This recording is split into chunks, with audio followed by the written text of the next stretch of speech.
Assalamualaikum warahmatullahi wabarakatuh. Waalaikumsalam warahmatullahi wabarakatuh. Saya perwakilan dari SMA Negeri 5 Bekasi dalam menjalankan program penelitian Proyek Pancasila, Pak. Di sini saya ingin mewawancari Bapak mengenai pengolahan sampah di Bantar Gebang ini, Pak, di UPST. Pertama-tama saya mau menanyakan Bapak sendiri. Nama Bapak siapa, Pak? Saya Roy Sihombing. Jabatan Bapak? Saya ditugaskan untuk mendampingi mahasiswa yang meneliti di TPST Bantar Gebang.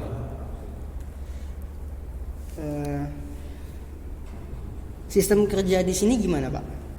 Sistem kerja di sini ya, kita punya 14 divisi. Ya. Ya, masing-masing divisi itu ada sejumlah pegawai atau pekerja, dan yang paling banyak itu adalah pekerja di divisi alat berat ada kurang lebih 192 orang. Ya, total pegawai di sini ada 814 orang. Ya, kita 3 shift bekerja 24 jam, 7 hari kita bekerja. Jadi dalam setahun itu kita mungkin berhenti bekerja itu lapangan itu mungkin kurang lebih 10 jam ya pada saat Idul Fitri. Seperti itu. Jadi seperti itu sistem kerjanya. Oke, Pak. Lanjut ke pertanyaannya, Pak. Satu, bagaimana sejarah berdirinya UPST Bantar Gebang ini, Pak? Iya, sekitar tahun awal 90-an DKI Jakarta kan semakin membutuhkan lahan untuk menampung sampahnya. Ya, sedangkan di dalam provinsi DKI Jakarta itu tidak ada lagi ya untuk menampung sampah, sehingga pemerintah DKI itu mencari lahan di luar DKI dan dapatlah di daerah Bantar Gebang ini. Kemudian diteliti ya, dianalisis apakah daerah ini cocok untuk menjadi landfill. Syarat untuk daerah menjadi landfill itu atau tempat penampungan sampah itu kan satu, jauh dari hutan ya, kemudian dari danau atau sungai besar, dari laut, kemudian tidak rentan gempa dan tidak rentan banjir ya. Nah, kemudian lahannya juga lahan yang kritis yang tidak dipakai seperti itu, dan setelah itu semua terpenuhi maka dibangunlah TPA ini dan menampung sampah dari Jakarta sejak itu. Menurut Bapak bagaimana proses pengolahan sampah dimulai dari sampah rumah tangga sampai ke UPST Bantar Gebang ini, Pak? Oke, idealnya ya yang baik itu sampah itu dipilah di sumber. Ya, organik itu harus digunakan di sumber. Ya, kertas-kertas itu juga harus digunakan di sumber, dipilah di sumber. Jangan sampai kertas itu masuk kemari, karena kalau kertas sudah basah itu tidak berguna lagi, gitu kan. Kalau seandainya sampah organik dibawa kemari bertonton, itu kan membebani biaya ya. Pemerintah harus membawa sampah organik, padahal bisa sampah organik itu dikelola jadi kompos di sumbernya atau di pemukimannya. Kalau seandainya dibawa kemari sampah organik kemudian dijadi kompos ke sini, kemudian dibawa lagi ke masyarakat DKI, itu kan sama saja dengan membuang-buang biaya energi, solarnya seperti itu. Nah, seharusnya yang idealnya itu di sini adalah tempat untuk menampung sampah yang tidak mungkin lagi untuk diolah lagi seperti itu. Tapi kenyataannya kan belum bisa tercapai seperti itu, sehingga kita mengelola semua jenis sampah. Menurut Bapak berasal dari mana saja sumber sampah organik yang datang ke UPST Bantar Gebang ini, Pak? Sampah organik datang dari pemukiman yang ada di DKI Jakarta saja, kemudian dari taman-taman kota, dari pasar tradisional, ya, dari hotel, perumahan, ya, semuanya hanya dari provinsi DKI Jakarta. Oke, apakah Bapak mengetahui tentang salah satu unit pengurai sampah, yaitu lalat BSF Black Soldier Fly? Itu yang merupakan unit penguraian sampah yang digalangkan sebagai unit pengolahan sampah, Pak, dari pemerintah. Oh ya, itu BSF ya. Kita juga mengadopsi metode seperti itu, tapi tidak di sini. Kita punya fasilitas namanya Jakarta Recycling Center di Kecamatan Pesanggerahan, Jakarta Selatan. Di situ kita gunakan metode itu untuk reduksi sampah organik. Menurut Bapak, bagaimana potensi peningkatan ekonomi yang dihasilkan dengan cara sampah organik dengan metode BSF ini, Pak?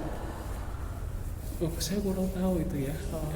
Potensi ekonominya yang pasti itu menguntungkan ya. Kalau keuntungan bagi pemerintah kan sampahnya tereduksi, keuntungan lainnya kan itu juga jadi bahan pangan ya, bahan ternak ya. Yaitu layak untuk dikembangkan lebih besar sih. Oke, menurut Bapak, pemerintah ikut berperan dalam pengembangan pengolahan sampah organik menggunakan metode BSF ini nggak, Pak? Nah iya, ya kan kami juga punya itu metode itu. DKI Jakarta pakai metode itu melalui Dinas Lingkungan Hidup. Udah. Sekian dari kami. Bila ada salah kurang lebihnya, mohon maaf yang sebesar-besarnya. Wassalamualaikum warahmatullahi wabarakatuh.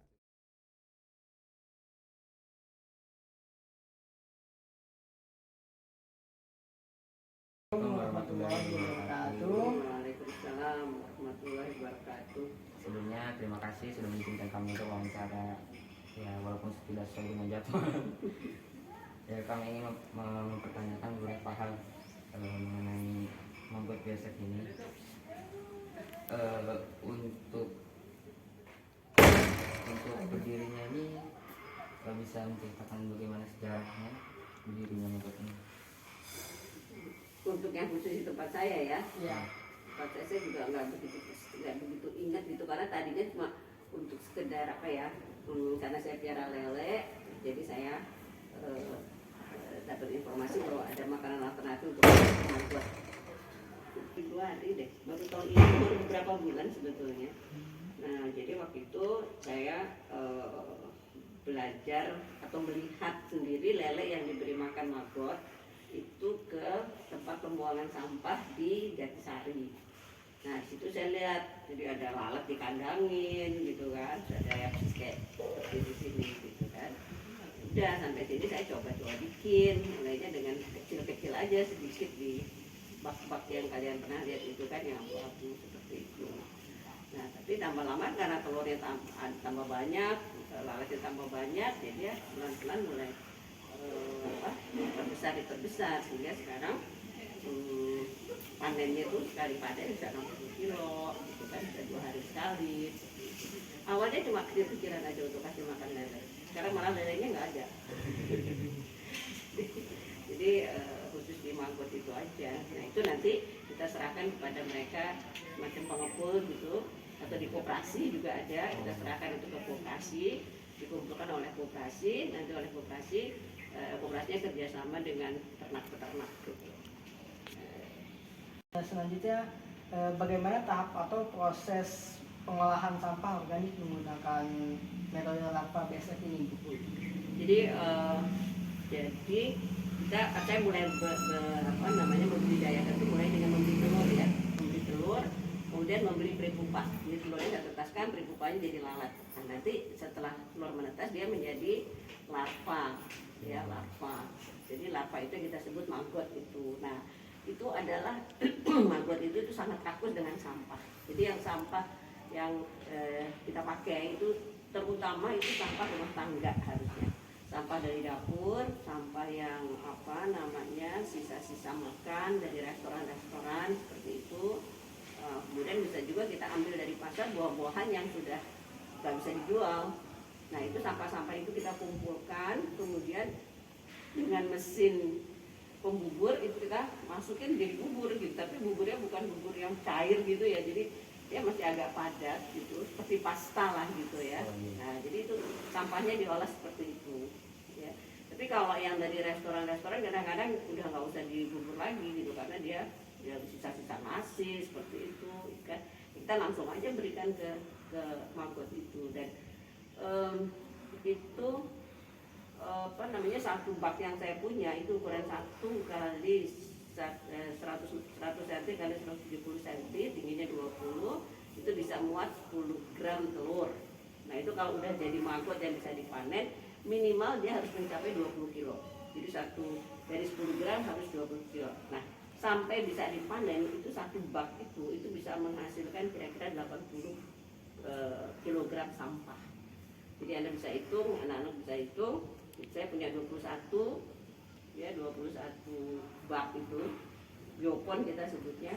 Ya kali ini 21 kali 80 kilo, jadi berapa tuh sampah yang bisa diserap oleh maggot-maggot menjadi makanan dia gitu.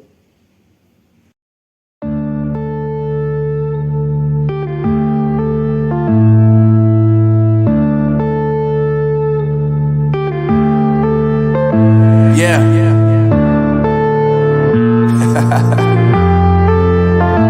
Unknown Brain, Marvin Devine. I'm saying bye to all the lies and all the times you cried, saying that I wasn't right, yet I was right by your side. You manipulator, playing games, your friends commentators, and I don't know what you say about our private conversations, but it's got them hating. Thanks to all the rumors you be claiming, it's cool, I'm done with you, so they can throw you a celebration. You gon' hate